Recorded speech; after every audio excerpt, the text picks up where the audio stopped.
Hi friend, हम देख रहे हैं आज क्लास 12th का एमपी बोर्ड पेपर 2024 मैथ्स। यदि पाँचों को का एक जोड़ा उछाला जाता है तो प्रत्येक पाँचे पर सम अभाज्य संख्या प्राप्त होने की प्रायिकता होगी 1/36, क्योंकि सम अभाज्य संख्या जो आएगी वो टोटल पाँचों का जोड़ा जो रहेगा वो रहेगा 36, है ना, कुल अवयवों की संख्या। अब आता है और सम और अभाज्य संख्या, तो सिर्फ दो ऐसा रहेगा कि जो अभाज्य संख्या रहती है सम भी रहती है, इसलिए 1/36 आएगा। दूसरा क्वेश्चन है ए 3x3 कोटि का वर्गाव्यूह है, तो ये एक फार्मूला रहता है ए का मापांक अगर दे रखा है 2, तो एडजॉइंट है ए का मापांक कितना आएगा, दो का वर्ग हो जाएगा, तो कितना हो जाएगा 4। यदि ए और बी दो शून्येतर सदिश है तो ए डॉट बी बराबर माइनस ए का मापांक गुणित बी का मापांक होगा, तो कितना होगा, माइनस का है तो विपरीत में हो जाएगा थीटा बराबर पाई। दूसरा क्वेश्चन चौथा है, यदि फलन F such that R tends to R, है ना, आर रियल नंबर की रियल नंबर पर मैपिंग है, एफ एक्स फंक्शन है एक्स स्क्वायर द्वारा परिभाषित है, तो एफ ना तो एक ही होगा ना आच्छादक होगा। पांचवा क्वेश्चन है, साइन इनवर्स -1/2 का मुख्य मान, अगर इसको हम सोल्व करते हैं तो आता है -π/4, क्योंकि 1/2 रहता है साइन 30 डिग्री का मान, माइनस का इसलिए -π/6 आ जाएगा। ऐसे ही अगला जो क्वेश्चन है वो है 2x2 कोटि के ऐसे अवयवों की कुल संख्या जिनकी प्रत्येक प्रविष्टि 0 1 है, तो कितनी होगी, 2x2 का इसलिए कितना आएगा 16, और अगर 3x3 रहता तो 512 आ जाता। अगला है रिक्त स्थान। फलन एफ के प्रांत में एक बिंदु सी जिस पर या तो एफ डैश सी बराबर 0 या एफ अवकलनीय नहीं है, तो एफ का क्रांतिक बिंदु कहलाता है। ठीक है, पहले में क्रांतिक बिंदु आएगा। दूसरा है समुच्चय ए पर परिभाषित संबंध आर तुल्यता संबंध कहलाता है, क्योंकि इसमें क्या दे रखा है, यदि आर स्वतुल्य है, सममित है और संक्रामक है तो तुल्यता संबंध बनेगा। किसी प्रतिलोम त्रिकोणमिति फलन का वह मान जो उसकी मुख्य शाखा में स्थित होता है प्रतिलोम त्रिकोणमिति फलन का मुख्य मान कहलाता है।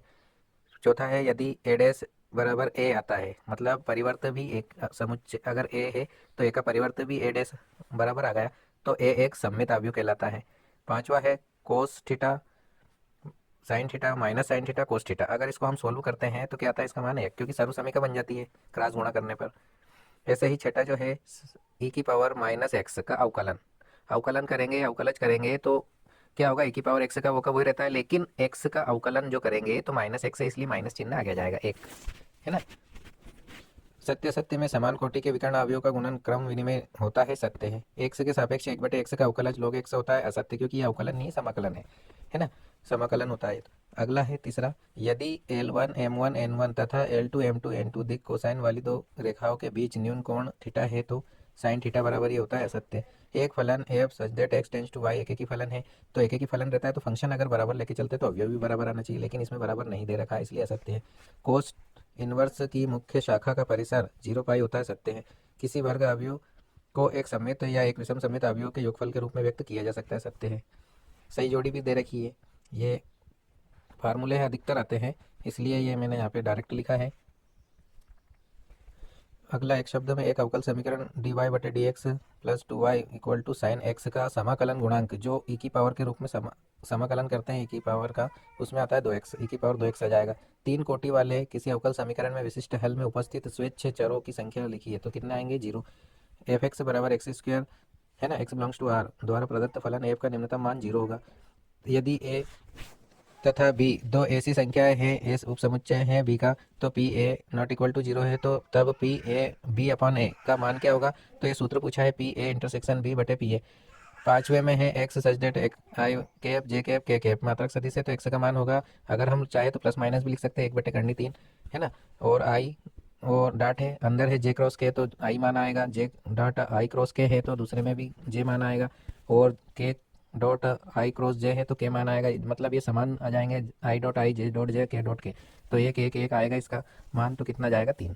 अवकल समीकरण दे रखी है ना, तो इसकी घात पूछा है, तो जो सब जितनी बार द्वितीय कोटि का अवकल समीकरण है ये, तो इसकी घात कितनी है, डी स्क्वायर वाई बटे डी एक्स स्क्वायर की मान 1 है घात, इसको देखेंगे तो ये घात 1 आ जाएगी।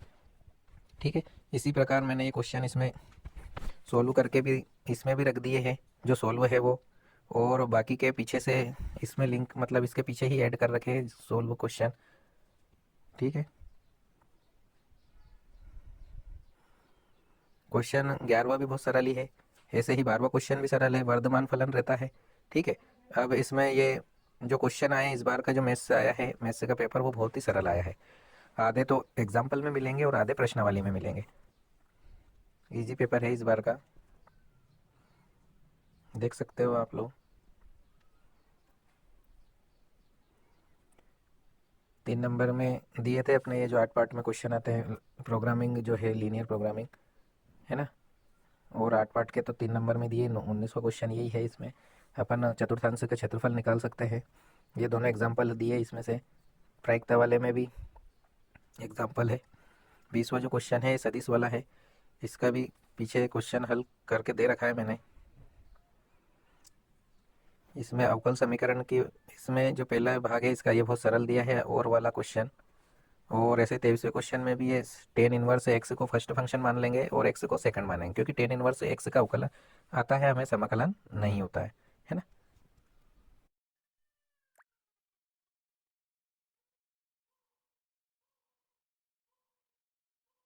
ये इसमें प्रश्न सहित में हल करके हल सहित इसमें ऐड करा है।